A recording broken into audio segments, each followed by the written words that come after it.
ManaCast.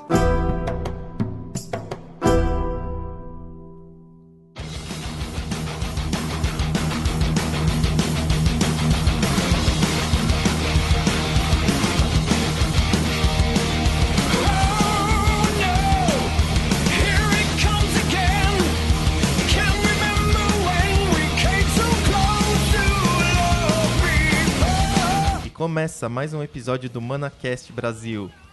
Hoje o ManaCast está muito legal, temos um convidado conosco, Túlio Jaldi, mais conhecido como Vovozão. Tudo bom, Túlio?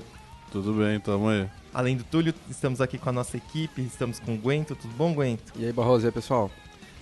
Estamos também com o Chinês, nosso juiz. Boa noite. E o Caio.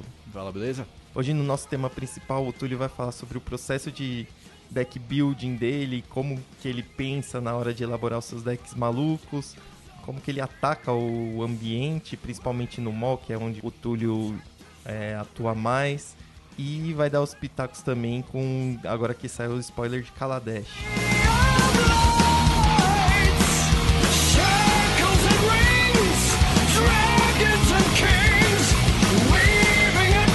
Então, Túlio, antes de começar a falar sobre o seu processo, conta um pouco da sua história, como você começou a jogar Magic, o que você já conquistou. Basicamente eu entrei no Magic por causa de uns amigos da minha equipe de xadrez.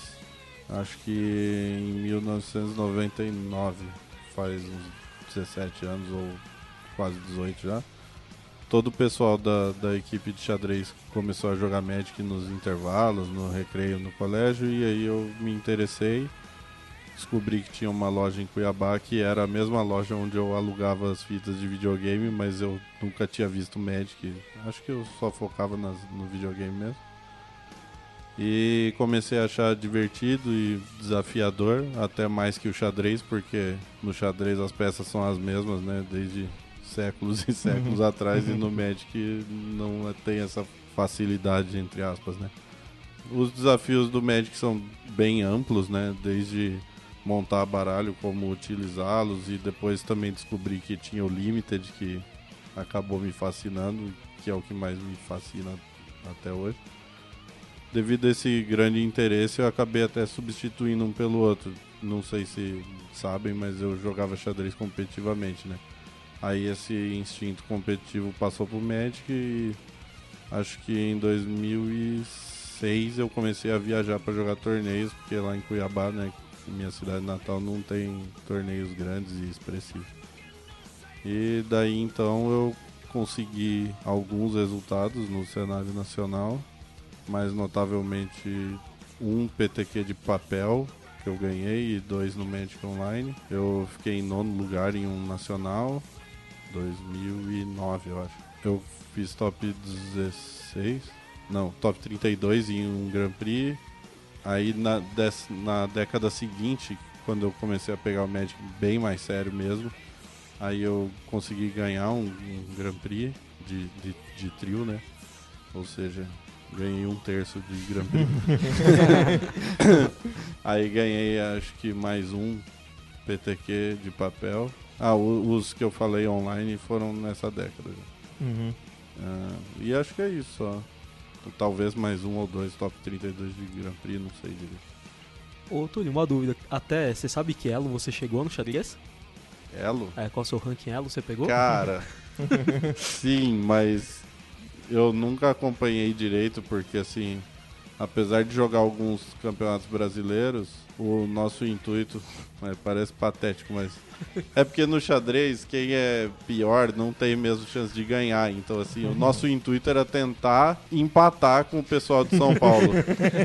Tanto que tipo, eu fiquei 2 vezes, acho, em sexto no campeonato. Foram 2 anos seguidos, eu fiquei em sexto no Campeonato Brasileiro e pra mim foi como se eu tivesse ficado em primeiro. Porque realmente não tinha chance, não tem como. Não existe variância, né?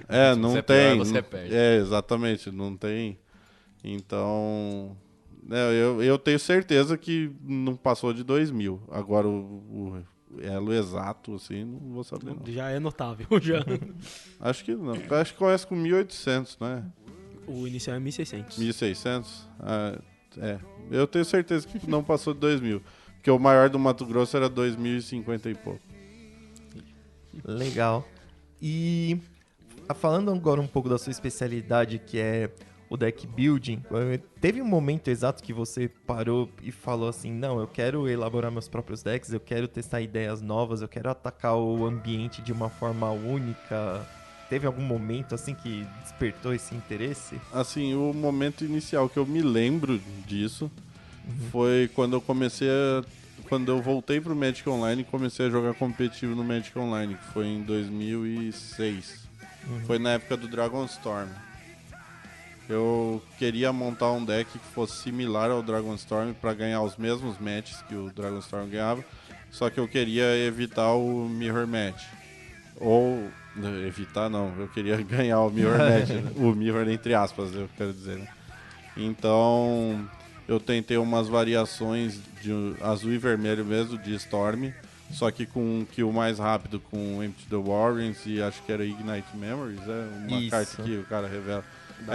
Aí não consegui muito sucesso montando o deck, ficaram horríveis as versões, só que aí eu vi, eu não lembro porque eles compartilhavam conta, mas acho que era o Eloy ou o Late. Eu vi eles tendo sucesso com um deck parecido, com a mesma ideia. Aí eu peguei a base do deck deles e dei uma aprimorada e aí tive bastante sucesso, até mais que eles mesmos ou que outros. Acho que tinham começado com um francês essa ideia desse deck. E aí acabei até ficando famoso pelo deck, mas não fui eu que inventei não. Eu só aprimorei, mas acho que foi aí que começou mesmo. Obviamente lá em Cuiabá, né, local, eu sempre fiz isso, mas estatística e nem parâmetro de comparação para dizer que foi de sucesso ou não sei dizer. E desde então você adota essa mesma abordagem?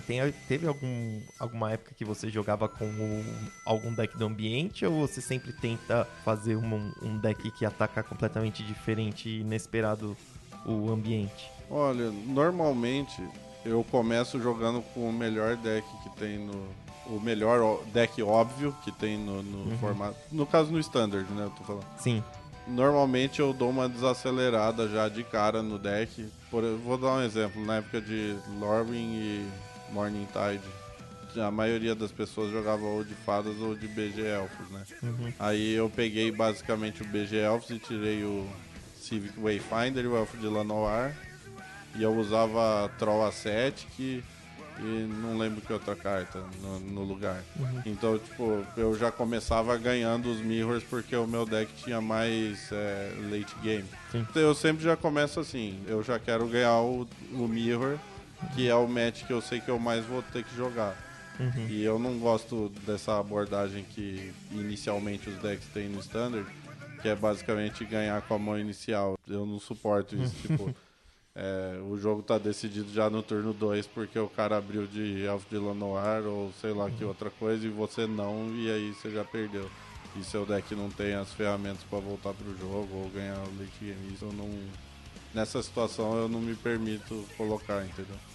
Então sempre dá a impressão de que eu tô jogando com alguma coisa diferente, mas na verdade tem, sei lá, 4, 6 cartas diferentes, não é uma inovação, assim, nada. Você diz isso, mas se eu não me engano, no Nacional que você ficou em nono lugar, eu até acompanhei suas partidas porque me interessava muito. Ele era na época de Shards of Elaria e naquela época as pessoas jogavam todas com as 3 cores dos Shards, que é basicamente uma cor central e 2 aliadas, até porque o Mana Fixer favorecia isso. As cartas douradas eram, em sua maioria, tinham cartas de 3 cores que tinham um power level muito alto, até por forçar, né, a sua curva de mana. E você ficou em nono por questão de milésimos, jogando também com deck de 3 cores, mas com o Sultai, que na época não tinha nenhuma base de mana para sustentar isso. Por que aquele deck? Por que essa decisão? O que ele tinha? Como você consegue fazer? Porque muita gente tentou mudar as cores, né, pegar as melhores cartas possíveis, só que era muito difícil por causa da curva de mana e tudo mais. E um dos fatores que eu acredito que deve ter te auxiliado é o fator surpresa, que seus oponentes não sabem o que estão esperando num primeiro momento. O que você tem assim, a falar sobre isso? Bom, primeiro, a base de mana suportava, assim, porque ainda tinha as Vivid Lands de Lorwyn. que inclusive eu Jogava usava, com a- sei lá, umas 9, 10. O único problema é que entrava quase tudo virado. E você dependia muito da Reflecting Pool em combinação com as Vivid para fixar de maneira apropriada. Mas tá, vamos ignorar isso. Você fazia a puta de elite no 2, né? Então você tinha alguma Então, coisa. a questão do deck era ser um... É igual eu falei antes, era ser um Jund, só que humilhasse o Mirror.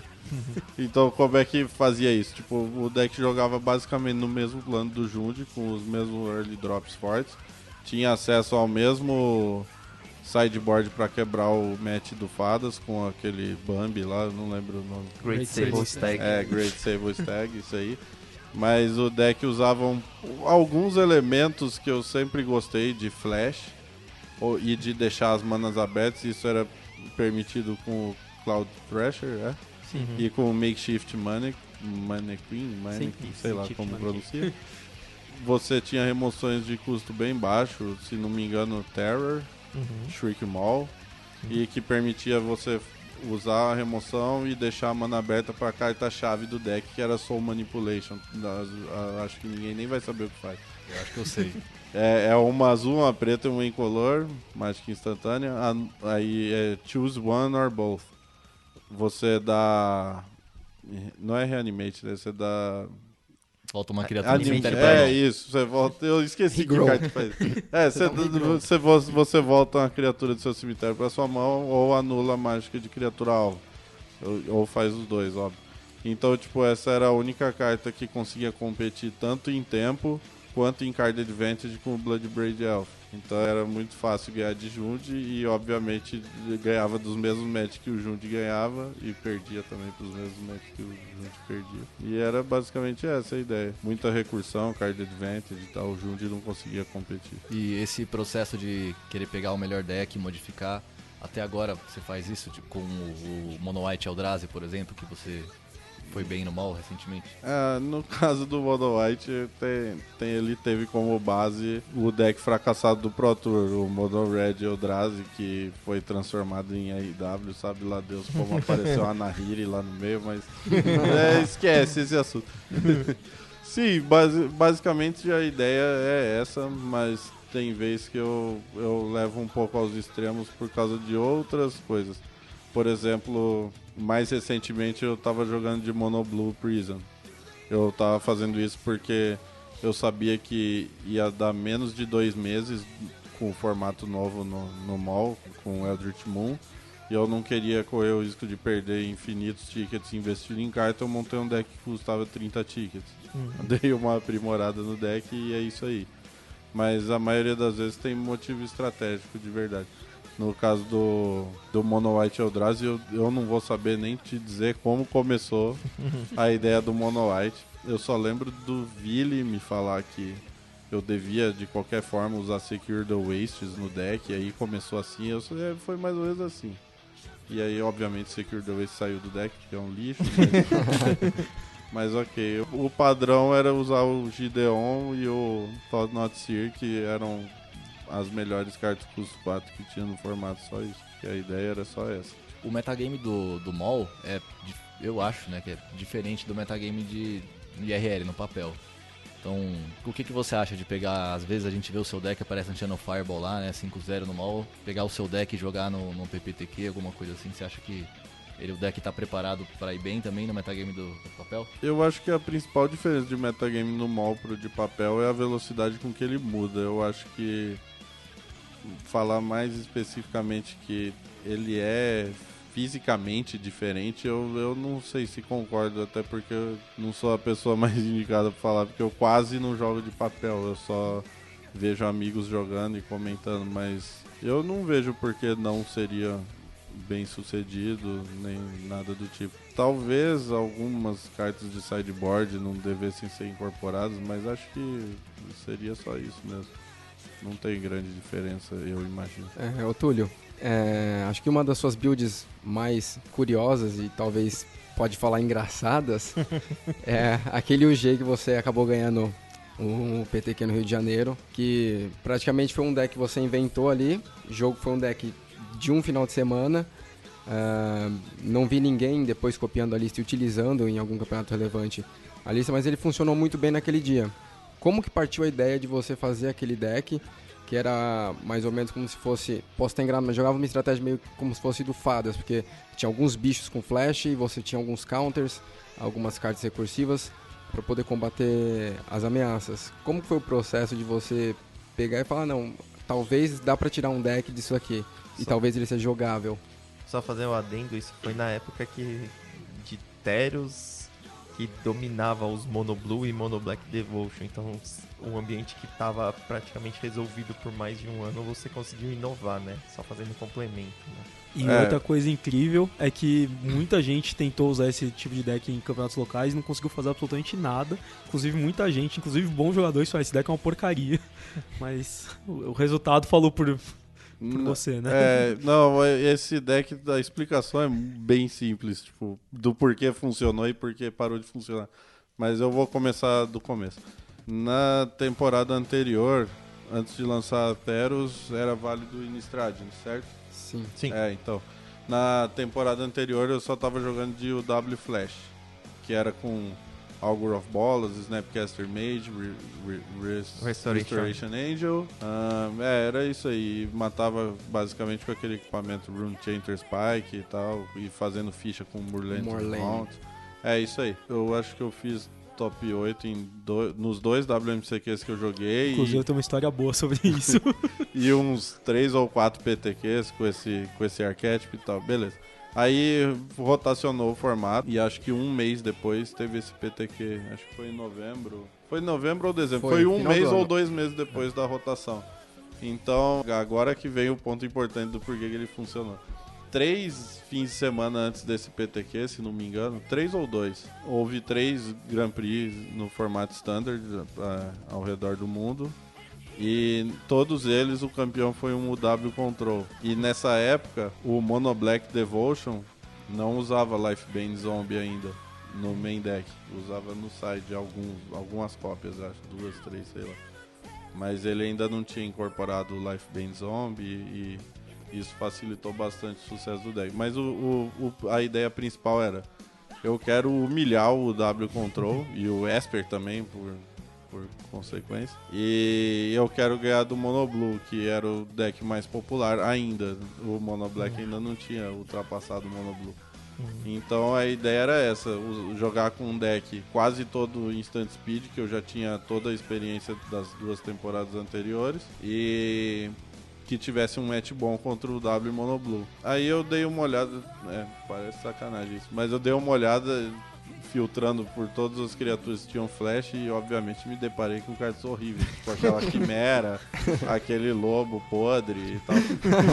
Mas assim, o core da curva baixa, as peças centrais da curva baixa, que eram o tubaranguejo, o Skylasher e o sátiro abençoado, né?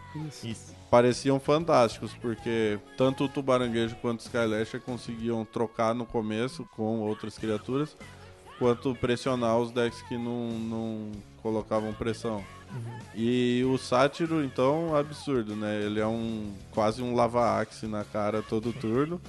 E tem a habilidade de abençoar lá, como que é? Abençoar mesmo. Tem a habilidade de abençoar que faz ele ficar ridículo. Nenhum veredito supremo resolve a parada. E continua tendo flash mesmo usando abençoar e pá. E os counters, apesar de não serem fantásticos, o Dissolve era muito bom.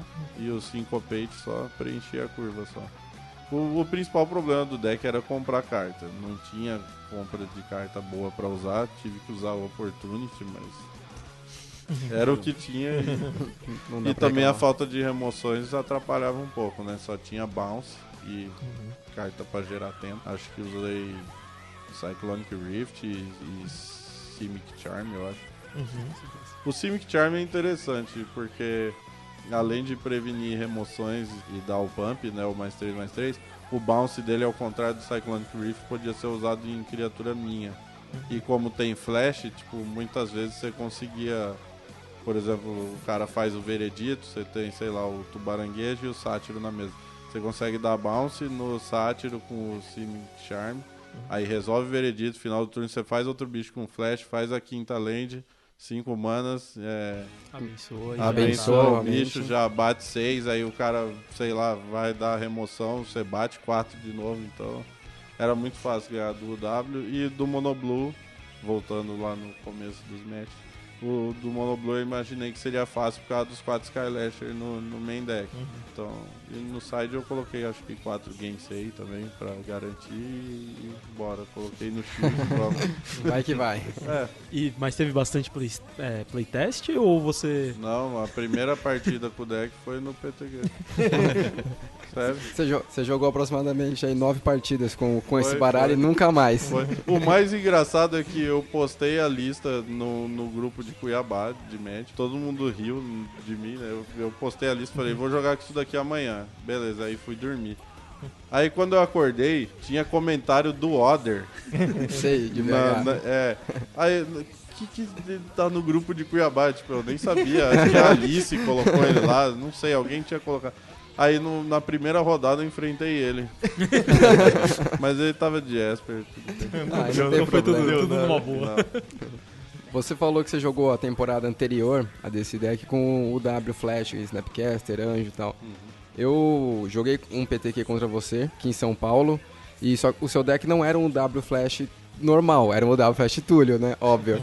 E tinha algumas cartas muito curiosas. Teve até uma que eu quase caí da cadeira que eu não lembro o nome. Era Soul alguma coisa. Não, eu sei. Fantasma alguma coisa. Destrói seu Obsedade. Isso, era alguma coisa. Isso, exatamente, assim.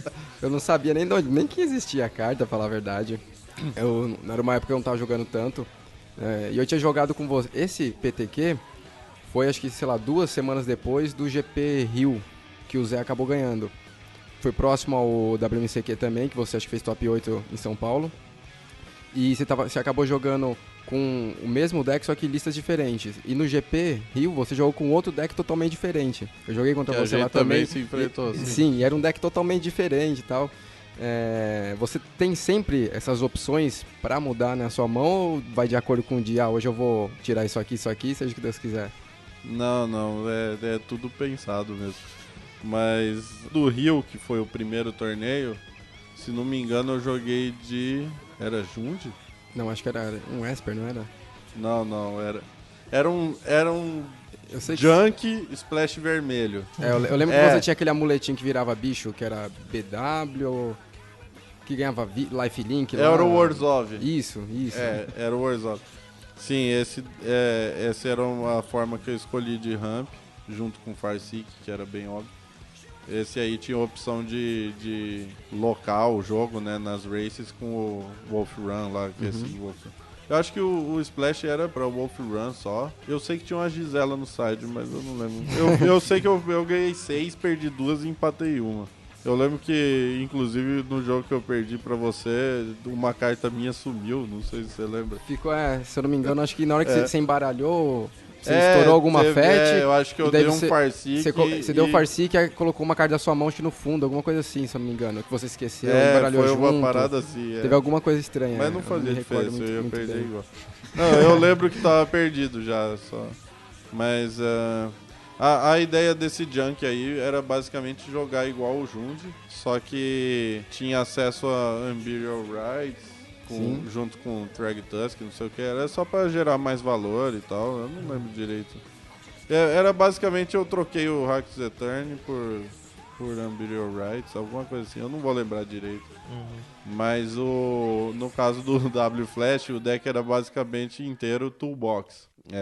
Os 4 Ogre of Bolas, junto com os Snapcasters e os Anjos blinkando todo mundo, dava muita oportunidade para eu achar cartas específicas. E os Thought Scour. Os Thought Scour permitiam o Snapcaster a usar as cartas de Toolbox. E o Ogre of Bolas da FET nas cartas, né? Buscar nas 3 do topo. Eu não lembro exatamente de mudanças específicas que eu fiz, mas eu lembro dessa carta aí que você mencionou, Exorcismo Urgente. Era destrói encantamento alvo ou espírito alvo, não é? Isso, exatamente. Essa era a única carta que existia no formato inteiro, branca que matava. ou azul, que matava o Obsedade sem ele atacar. Então eu acabei pedindo emprestado pro Rastaf, inclusive em cima da hora. Já tinha listado o deck, eu mudei a lista pra colocar acho que uma ou duas cópias disso. Por acaso ele tinha lá na hora e me emprestou. Legal. Então você gosta de perder carta também, né? Porque contra mim no PPTQ também, eu tava ligando a 5 no G3, com o jogo completamente perdido e tinha uma carta sua no chão. E se tomou um game loss. O bom de jogar com carta emprestada é isso aí. Pode jogar fora tudo, não tô nem aí, não. Ô, Túlio, nesse WMCQ, você tava de UW. Eu lembro que eu tava apitando esse torneio. Em determinado momento eu passei por você, eu não lembro se era o top 8 ou top 4. E o seu deck, ele era um W Control, mais ou menos, apesar de ele ter um fator, né, de flash, muitas criaturas rápidas. Sim. E eu me lembro de em algum momento seu oponente ter, tipo, ser meio um mirror, ou ele tava de Esper, ele tinha 5 terrenos na mesa, e você tinha só 2 terrenos, e aí você tava, assim, bem tranquilo, reciclando um medalhão Azorius, comprando uma carta, vendo o que vinha, perdendo land drop, e o seu oponente, tipo, falando, beleza, tô tranquilo nesse jogo, né, tô fazendo meus terrenos e ele não. E você foi segurando, começou a achar terreno e acabou eventualmente ganhando a partida. E era uma partida que qualquer pessoa que visse uma foto assim do, sei lá, do turno 8, quando você não tinha nada e ele tinha tudo, fala, não, acabou o jogo, não sei nem o que, porque ele não recolhe logo. O que você tem a dizer sobre você segurar, assim, se manter no jogo, mesmo com uma condição claramente adversa? E como que você vira, como que você faz o comeback, assim, de um jogo tão difícil como esse que, assim, seu deck simplesmente não funcionou e o do seu oponente tá funcionando? Brune Chanter Spike. Com 2 terrenos, você baixa a carta, do outro turno você equipa e bate 18. Simples. Com tanto cycling no deck e tal, e o deck do meu oponente era control, né? Não põe pressão nenhuma e tal, beleza, ganha aí 5 de vida, compra 5 cartas com a Revelation, eu não ligo muito pra isso não. Eu vou fazer uma fichinha de espírito no final do turno com o meu terreno aqui e bater 18 na volta. Mas assim, você tem um histórico grande, né? Porque eu lembro que inclusive quando você terminou, você falou, pô, posso até perder, mas de novo assim não. Porque você tem um histórico bom de não ir bem no top 8 que você zica, né? Mas não sei não. Não tem outro assunto. Inclusive você tem o amuleto da sorte, né? O Quaiato. Quaiato, super da sorte. O Túlio, tudo isso que a gente comentou foi a abordagem falando de Standard. No Modern você tem a mesma abordagem?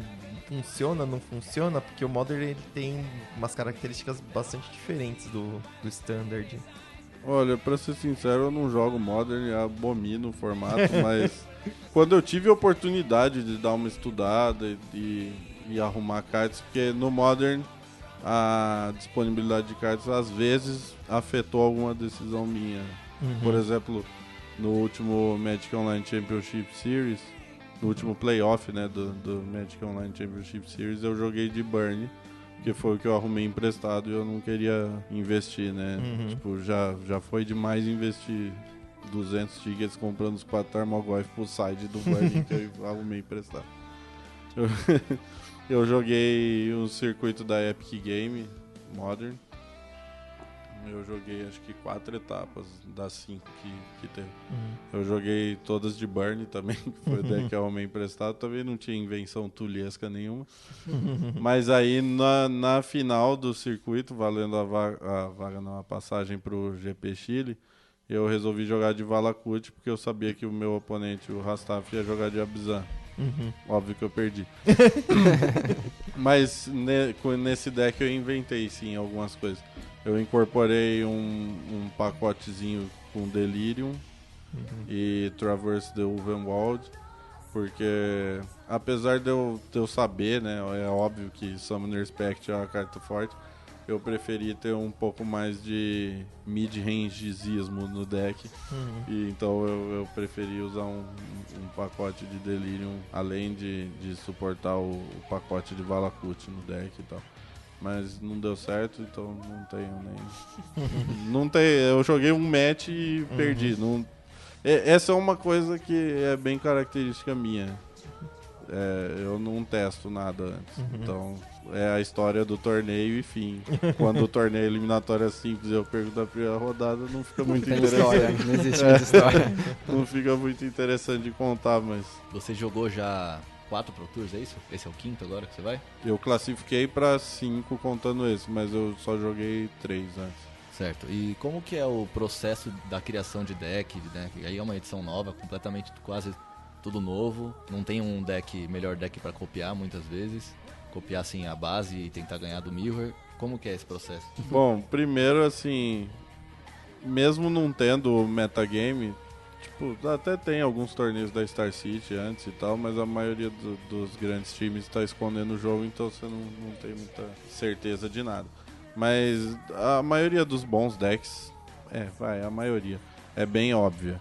Por exemplo, no Shadows over Innistrad, o Pro Tour Shadows over Innistrad, os decks óbvios que eram bem fortes eram o GW, Tokens e Bunch Company. A gente sabia, quer dizer, imaginava que os pros não iam favorecer o uso desse deck, mas também o White Win. Então, no nosso Gauntlet, né, na pool de decks que a gente tava tentando vencer, a gente colocou esses 3 decks por padrão, né?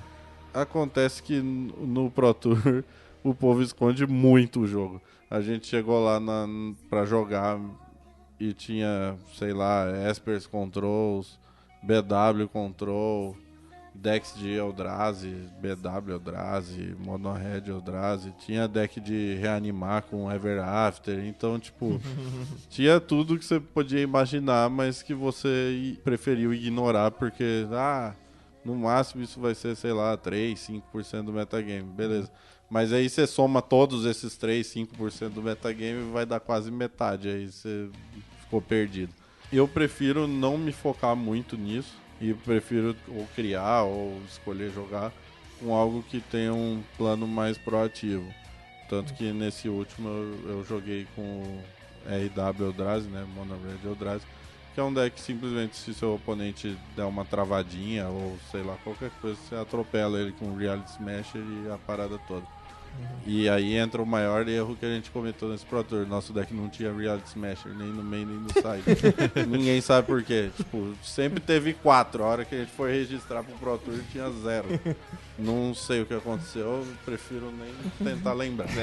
Mas, tirando isso, se eu fosse jogar no meu estilo mesmo, que é quase sempre que eu uso, eu provavelmente iria jogar com Bunch Company e tentar inventar alguma coisa para ganhar o Mirror. Mas nem perdi meu tempo tentando fazer isso, porque já tinha uma equipe com 10, 15 jogadores fazendo isso e todos provavelmente melhores que eu, então eu não me preocupei muito. Mas em cima da hora eu continuei com o deck que eu já tinha levado de casa, que era esse Eldrazi mesmo, e foi isso. Já no outro Pro Tour em Portland, 2014, eu joguei de tubarangueiro. Pelo jeito não tão feliz dessa vez. Cara, falar pra você, eu fui tão convicto de que o povo tinha abandonado o Mono Black e todo mundo falava isso. Foi a mesma coisa desse Pro Tour agora. Todo mundo, não, Control tá morto, ninguém vai jogar de Control, tem que ser louco pra jogar de Control. E outra coisa que falavam muito, testamos todas as variações de deck com Cryptoleaf Bright e todos não prestam. E isso era recorrente, então ignorei tudo. E nesse anterior eu ignorei Mono Black, porque todo mundo falou que o Mono Black tava morto. Aí enfrentei, sei lá, 6 Mono Black. Até o turno 5 eu já tinha tomado 3 Life Bane Zombie. Foi complicado. Mas ainda assim eu fui bem nesse Pro Tour aí. Na última partida... Não, na penúltima rodada ainda tinha chance de dinheiro, mas aí eu perdi e na última eu concedi pro cara virar Gold ou Platino, sei lá, acho que era Gold. Pelo que a gente vê, você mesmo falou, né, que você curte muito um freestyle, né, gosta de jogar aí sem treino e tudo mais. E isso provavelmente exige um nível de theory crafting muito maior do que o normal, porque você tem que enxergar o deck e você abre uma meia dúzia de mão pra ver se tá funcionando ou não. Como você faz para conseguir enxergar esse deck e saber se o plano de jogo dele vai funcionar antes mesmo de sentar na mesa com os seus oponentes, né? Porque se você não playtesta, Você precisa já ter convicto as fórmulas, né? De que a curva tá boa, de que a base de mana vai funcionar, tudo na base da teoria. Eu diria que isso vem do xadrez, na verdade. A necessidade no xadrez de ter que planejar 15, 12 movimentos à frente ajuda muito nesse planejamento do Magic. E também a minha paixão pelo Limited acho que ajuda bastante também, porque no Limited, como seu deck é menor, né, de 40 cartas, às vezes você tem que, você tem 24 cartas jogáveis que você quer pôr no deck, você tem que escolher uma para cortar, então você já tem que imaginar como é que o deck vai jogar se você fizer uma escolha ou outra, ou às vezes muito mais opções você vai ter. E eu aplico isso no Constructed também. Eu sei que alterar uma ou duas cartas influencia uma variedade de matches. Eu tento planejar na cabeça como é que as partidas vão se decorrer, mas na maioria das vezes não importa muito, porque problemas de mana ocorrem tanto da minha parte quanto do oponente. Pessoas jogam diferente, tipo, eu já cansei de passar aberto representando Dissolve, Syncopate e o que você quiser imaginar, Disdainful Stroke, e o cara simplesmente top decka o quarto land, faz o Gideon e eu perco. Então, e se fosse um outro cara, sei lá, o cara não ia fazer nunca o Gideon. Mas eu não sei, eu acho que ficar imaginando coisa não ajuda tanto assim, não. Túlio, falando já de Kaladesh, né? Pensando já que você vai ter que pensar tudo sobre a edição para jogar o Pro Tour. O que você achou da edição? O que você viu? O que te atraiu? Mesmo que nada, você não tenha pensado em nada muito extravagante ainda, qual foi a sua primeira impressão de Kaladesh? A princípio eu tentei colocar um valor tanto em mana quanto, sei lá, em vida. Os recursos que são padrões do jogo, eu tentei colocar um valor similar em energia, não consegui ainda. Uhum. Então, sei lá, 1/3 das cartas eu tô ignorando por enquanto, porque não faço a menor ideia de como usá-las ou como elas vão se comportar. Isso pro Constructed, né? Pro Limited é bem óbvio. Eu me impressionei um pouco com o power level dos veículos, mas eu não sei o quão fácil ou recorrente vai ser. Tripular, que ficou em português? Isso, Tripular. acho que é. Não sei. O quão fácil vai ser tripulá-los. Alguns parecem que tem o custo de tripular bem baixo, mas de qualquer forma você vai ter que usar criaturas para isso. Então eu realmente não sei como colocar valor nessas cartas, os veículos e as de energia. E tirando essas cartas, sobraram os planinautas, que também é difícil de colocar valor sem ter um metagame. Assim, a Chandra obviamente é forte, e aquele tiozinho azul e branco lá também parece bem forte. Dovin. Mas se tiver muitos veículos úteis no formato, eles ficam muito vulneráveis, porque a interação com veículos se limita à interação com artefatos, né? Apesar de ter uma cólera nova muito forte, não quer dizer que o control vai ser bom. Então não sei, tem os Gear Hooks. O verde praticamente impressionou todo mundo, exceto a mim. Porque... Não, a gente comentou também que a gente não ficou muito impressionado com o verde. Pra mim, 5 manas 8/8 é só um tijolo. Tipo. Entre isso e o barco, por exemplo, que é um veículo, eu prefiro usar o veículo. Como eu disse, dependendo da facilidade pra tripular e tal, que eu não sei como é que vai ser. Eu sou suspeito pra falar, mas o Gear Hook que mais me atraiu foi o azul, porque tem flash. Mas tirando isso, não tem muita coisa pra falar não, porque é muito difícil colocar valor nas cartas, porque veio muita coisa nova de uma vez, né? Sim. Energia e veículos, então... As habilidades mexem bastante na dinâmica do jogo. Sim, e você ainda tem que pensar nelas interagindo com o bloco anterior e tal. Não sei. A princípio, quando deram as dicas, não, né? Mas quando confirmaram que ia ser sobre artefatos e tal, eu até pensei já em algo usando, sei lá, ongoing investigation para gerar clues e mais clues, mas no fim nem tem nada que se importa com a quantidade de artefato que você tem, ou muita coisa com artefato entrando em jogo. É, pouca coisa que saiu. Então não sei, realmente. E a queda de Collected Company, comando de Dromoka, o Geicinho. Yes! Agora, agora se eu quiser montar um deck de 30 tickets, não vai precisar ser Monoblue, é isso? Não sei, mas... Sabe, Collected Company era pra ser uma carta que eu gosto bastante. Afinal, ela dá flash pro deck inteiro e gera card advantage, mana advantage, tudo. Mas como mexe um pouco com... com RNG eu ia falar.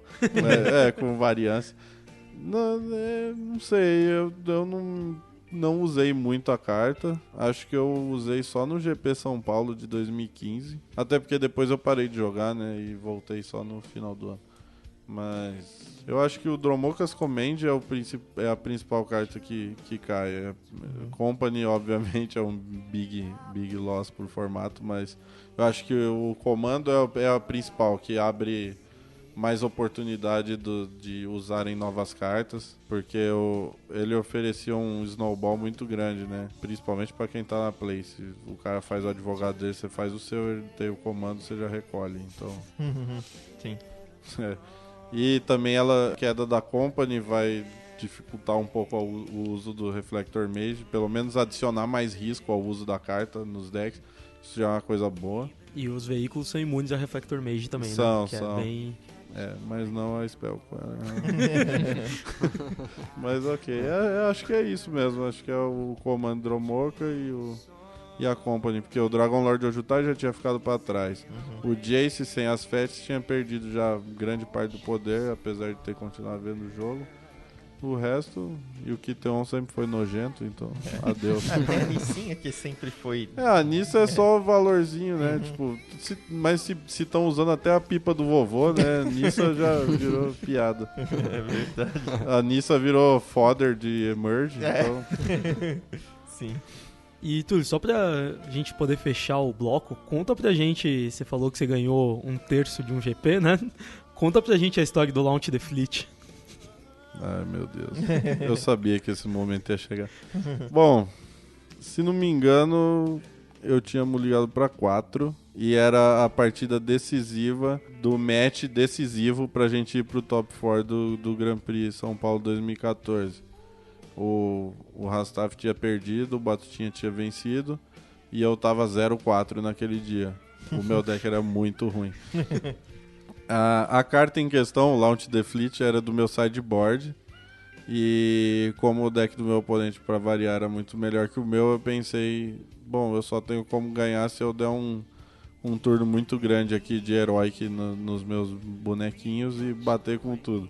Então eu sideei pra dentro a carta. Eu tenho quase certeza que eu tinha mulher pra 4. Se não foi pra 4, era pra 5. Acho que desde o começo eu tava com aquela estrela do mar e fiquei dando scry. Isso ajudou a montar um board razoável, cheio de bicho com Heroic. Inclusive o principal deles, que era Falange alguma coisa. Era 2 brancas, 1/1 no Heroic que dava +1/+1 pra todos os meus bichos. E eu já tinha dado trigger no Heroic dele uma vez. Acho que pra dar proteção pro meu bicho e salvar ele de uma remoção. Então eu tinha um poder considerável na mesa, sei lá, tipo 9 de poder. E o meu oponente tinha uns 18 de vida. Ele tinha letal no ar, com uma sentinela 3/3 voar que regenera, preta e branca. E eu tava morto na volta, né? Aí eu dei scry com a estrela do mar e no topo tinha um bicho 3/2 voar. Só que meu oponente ainda tinha uma carta na mão. Aí o Rastaf, né, obviamente falou, topo, né, man? Topo, né, man? Aí eu, caramba, velho, o cara tá até pedial, tipo, se eu comprar o Launch the Fleet eu ganho agora. Mas essa porra não tá no side?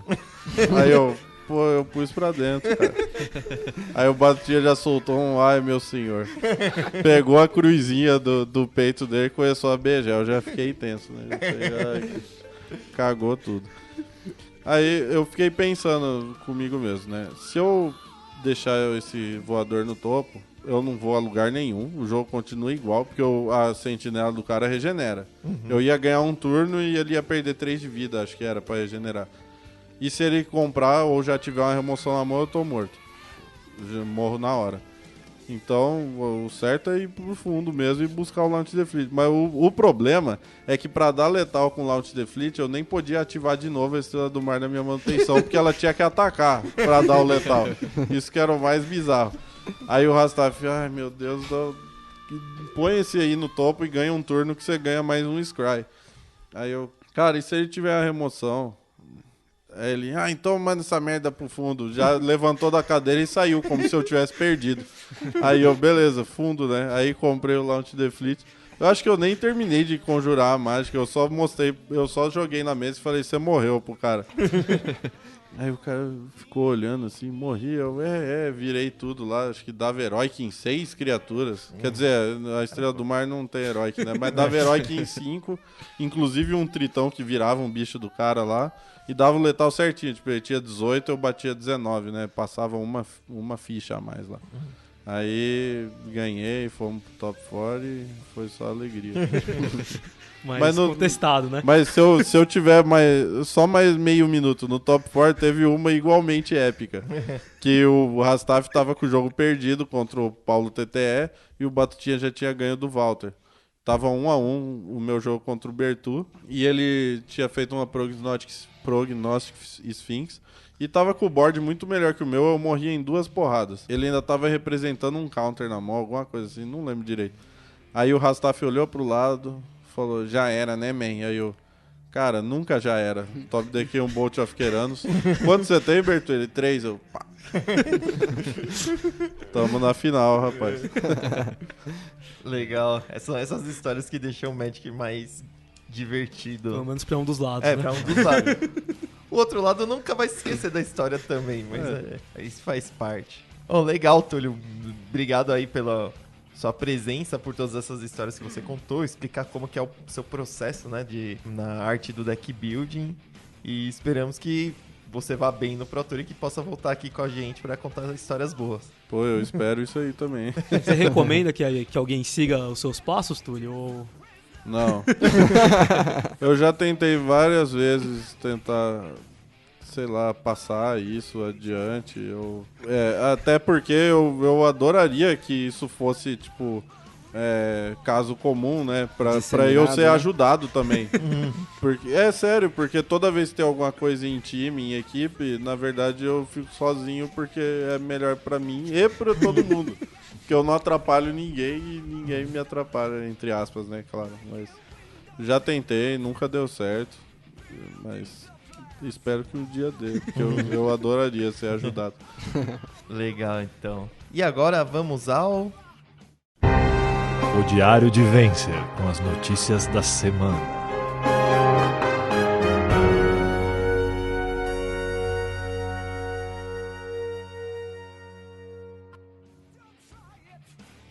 Bom, o evento mais importante que aconteceu não só no Brasil, mas no mundo inteiro, foi a última etapa do WMCQ. Então foi o último classificatório, já tínhamos 3 integrantes definidos da equipe que vai representar a seleção brasileira e todas as demais seleções. E essa última etapa definiria o 4º integrante que irá nos representar. Aqui no Brasil, esta etapa aconteceu em Brasília. Tivemos mais de 90 jogadores presentes no WMCQ e foi no formato Modern, então o primeiro WMCQ foi no formato Standard, os outros 2 foram no formato Modern. E tivemos um top 8 com bastante destaque, assim, vários nomes fortes compuseram o top 8. Então nós tivemos o Thiago Saporito, um famoso Bolovo, jogando de Abzan, Pedro Coutinho de Jund, Diogo Mussalem, que ganhou o PPTQ no dia anterior de Grixis Delver, então foi um final de semana muito bom pro Diogo, parabéns a ele.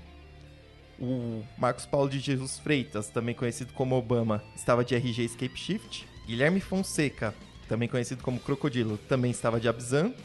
Enzo Real estava de Bant Eldrazi. João Cláudio, também conhecido como João da Pochete, estava de Burn. E Igor Frassi estava de UW Control. No fim das contas, a final foi entre o Bolovo e o Obama. Um match muito ruim para o Bolovo. O Obama confirmou o favoritismo ganhando a primeira partida. Só que aí o Bolovo conseguiu reverter esse match que é muito ruim para o Abzan. Acabou ganhando de 2-1. E o Bolovo se tornou o quarto integrante da equipe, juntamente com o Paulo Vitor, que é o capitão da equipe por ser o brasileiro com maior número de pontos, e também Patrick Fernandes e Alex Rodrigues, que ganharam as outras 2 etapas do WMCQ. Então, parabéns ao Bolovo, parabéns também a todos os integrantes do Top 8 e boa sorte à nossa seleção. Ô Túlio, você chegou a acompanhar o WMCQ? Eu assisti a final só. Uhum. Acho que o último game, na verdade, da semifinal e a final só. Você acha que a seleção está bem representada com esses nomes? Sim, com certeza. Mas, apesar de eu não conhecer 2 deles, né? Eu ouvi falar muito bem do Patrick, mas também não conheço ninguém que conheça o outro. Alex? Alex. Não conheço ninguém que tenha falado dele, mas eu acho que não é fácil ganhar o WMCQ, né? Então, Com certeza. méritos com certeza todos têm. Com certeza. O Alex é um jogador, acho que é daqui de São Paulo, eu vejo ele frequentemente. Ele é um bom jogador de Modern, ele domina o Jund, vejo ele sempre nos torneios, sempre fazendo bons resultados. Eu não conheço, eu joguei uma vez só contra ele, mas eu não conheço tão bem ele assim.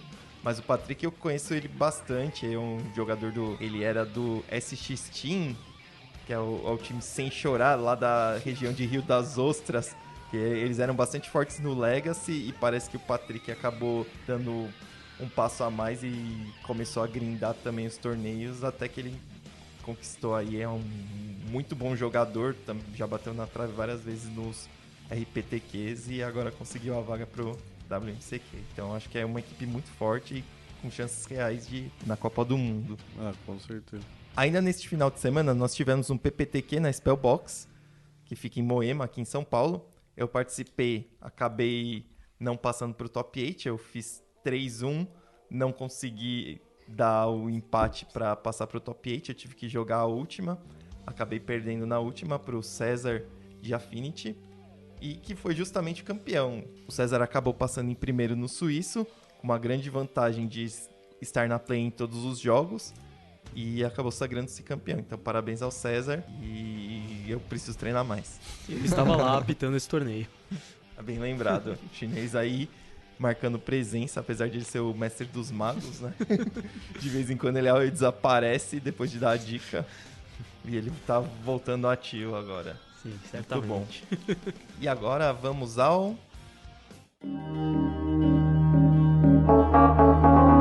A Chancelaria Azorius.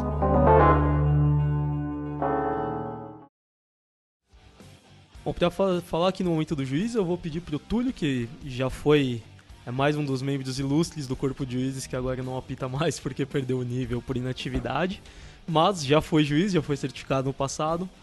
Túlio, você tem aí alguma pergunta para mim, para fazer a respeito, alguma coisa que você acha que um juiz que deve responder, que deve passar de informação para os nossos ouvintes?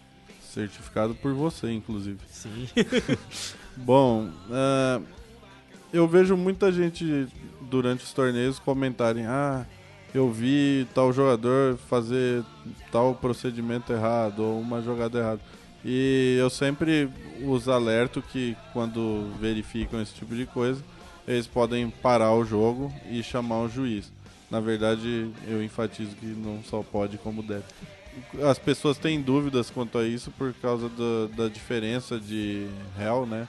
Rules Enforcement Level, de cada torneio e tal. Então, eu acho que seria bom você explicar isso aí. Sim, basicamente nós temos uma questão sobre quais informações devem ser apontadas ou não. A gente tem muito jogador que fala, por exemplo, não sei, tal jogador está esquecendo um trigger. Por exemplo, esquecer um trigger não é algo que você deve alertar um juiz desde que esse trigger seja benéfico, porque na verdade você está ajudando o jogador que é obrigado a lembrar desse trigger.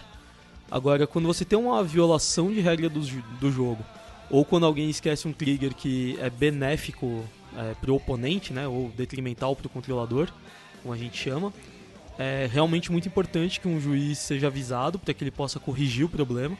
Então, no caso, a questão não é a jogada errada, e sim a infração que um jogador está cometendo. E realmente tem uma diferença grande entre os réus. Se você tiver um torneio de réu profissional, que seria um Pro Tour ou o segundo dia do evento principal de um GP, você realmente não deve interferir em cima disso, você deve chamar um juiz o quanto antes e deixar que o juiz vá até a mesa e explica para ele a situação, o juiz vai parar a partida, porque aí o juiz vai poder avaliar se a sua interferência faz sentido ou não.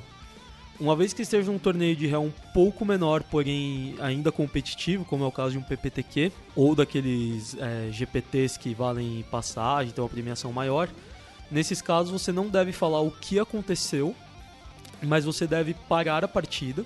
Você fala para os jogadores, parem de jogar, eu acredito ter visto uma infração, e aí você chama o juiz, informa ele e avisa. Isso aí é um jeito de prevenir que esse erro escale, né? Digamos que você viu um jogador jogando uma cólera sem ter as manas necessárias, e aí de repente até você chamar um juiz e até ele chegar já se passaram muitos turnos e não vai mais ter como a gente retornar o jogo, ou mesmo que a gente retorne, vai ter sido muito danoso já, muita informação revelada, muitas ações foram tomadas, então você pode parar a partida.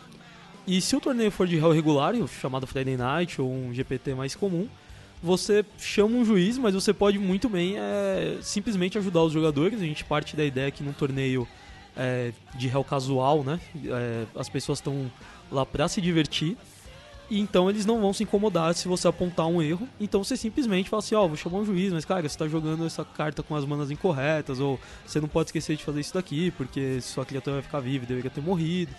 Então assim, você tem toda essa facilidade.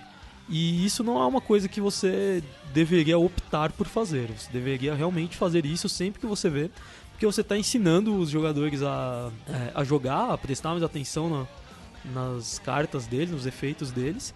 E você pode estar muito bem prevenindo uma injustiça ou que um jogador mal intencionado esteja obtendo uma vantagem legal naquela mentalidade incorreta de se meu oponente não viu, eu também não vou falar nada. Então assim, é muito importante que se você estiver assistindo a partida, você tome cuidado. Se você não tiver certeza do que você pode interferir ou não, pergunte para um juiz, mas nunca deixe nada disso passar, porque isso é ruim.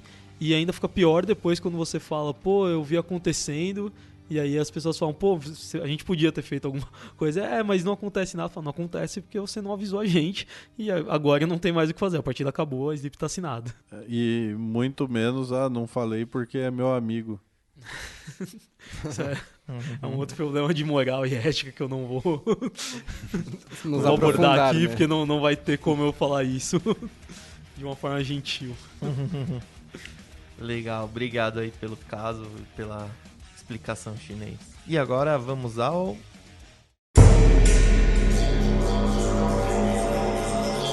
O livro de Jain Dai. Bom, para falar do lore hoje, eu vou trazer uma história relativamente atrasada, mas a gente não tem informações o bastante para trazer um tema de Kaladesh. Então vou falar um pouco mais da história da Liliana. No primeiro episódio eu comentei um pouco sobre os poderes dos Planeswalkers e sobre a questão das emendas, da emenda, que foi um evento que fechou as fendas temporais e causou com que os Planeswalkers perdessem o seu status anterior de divindade e virassem uns super magos, digamos assim, pessoas com um poder muito grande, mas não comparáveis com os que eles possuíam antes da emenda. E a Liliana é um caso curioso, porque ela é um dos Planeswalkers que ainda existem, né? Ainda fazem parte, o único dos bonzinhos, porém não o único ainda vivo. O Nicol Bolas também é um Planeswalker pré-emenda, mas que ela ainda está na história. E a história da Liliana é bem curiosa, assim, a gente tá vendo o arco dela ainda se desenrolando. Basicamente, ela virou uma Planeswalker, como foi contado no arco de Origins, quando ela tentou ressuscitar o irmão dela, na idade de salvar ele da morte, e ela fez isso num processo em que ela acabou zumbificando ele. E desde então ela provou de um poder quase infinito, que ela gostava muito, como diz a filosofia, né, da Color Pie do preto. E depois da emenda, ela começou a sofrer muito com a falta de poder, né? Que ela estava acostumada com uma dose muito grande dessa força que desapareceu. E ela começou a procurar soluções para obter esse poder. Ela acabou fazendo um pacto com 4 demônios, que é citado na carta Demonic Pact, basicamente. Eles escrevem, as tatuagens que ela possui no corpo dela são as inscrições desses contratos que ela fez. Ela acaba tomando, digamos, um apavoro de um dos demônios, e ela fica muito irritada com isso. Ela não aceita muito, ela já pegou a parte do poder e agora ela quer se livrar desse contrato. E basicamente ela tem um plano que ela não pode pisar, porque senão o demônio falou que vai acabar com ela. E ela começa a buscar mais poder para evitar isso. Pra vencer esse demônio em poder. E é nesse arco em que ela acaba conseguindo o véu. O véu ele funciona mais ou menos como um anel do Senhor dos Anéis. Ele tem um poder gigantesco, mas ele também corrompe o usuário.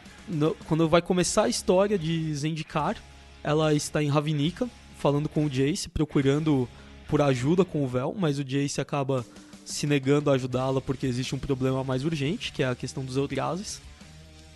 Eles vão pra lá, eles cuidam disso, depois ele acaba seguindo ela pra Innistrad, onde coincidentemente Yoko estava lá e acaba fazendo parte do arco. Mas nesse momento é esperado que a gente se desenrole a história atrás desse véu, dos poderes que tem por trás dela, desse artefato, do jeito que a Liliana está tentando obter o poder dele, e ao mesmo tempo em que se livra da influência que ele causa no usuário. Também sabemos que ela amaldiçoou o Garruk, que virou um caçador de Planeswalkers, mas está desaparecido dos arcos da história desde M15, se não me engano, que foi o último lançamento da carta. Ainda não sabemos se o Garruk vai ser abandonado pelo time criativo ou se ele vai a qualquer momento ressurgir como um caçador de Planeswalkers, em especial da Liliana, que é aquele que é a vingança, porque foi que amaldiçoou ele. E basicamente a gente sabe que a Liliana apareceu em Kaladesh, a gente tem a aparição dela na carta Tutor Diabólico, inclusive numa arte sensacional, onde ela está incitando a Chandra a abraçar o lado negro do fogo dela. E não sabemos ainda como isso vai acontecer, estamos aguardando as próximas semanas com mais lore a respeito. Legal, chinês. Obrigado.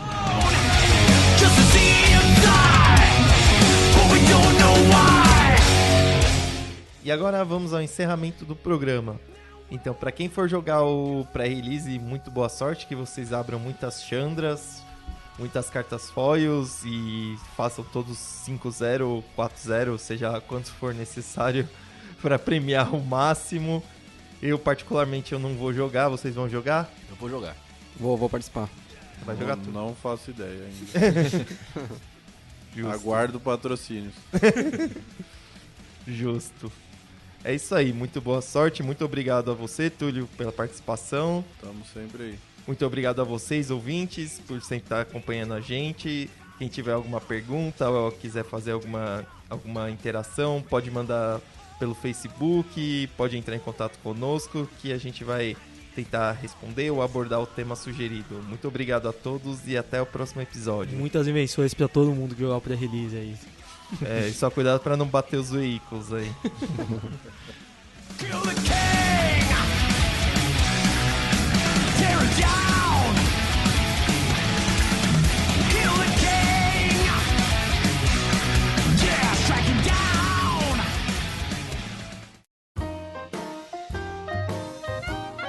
Esse podcast é uma produção Agência WTF.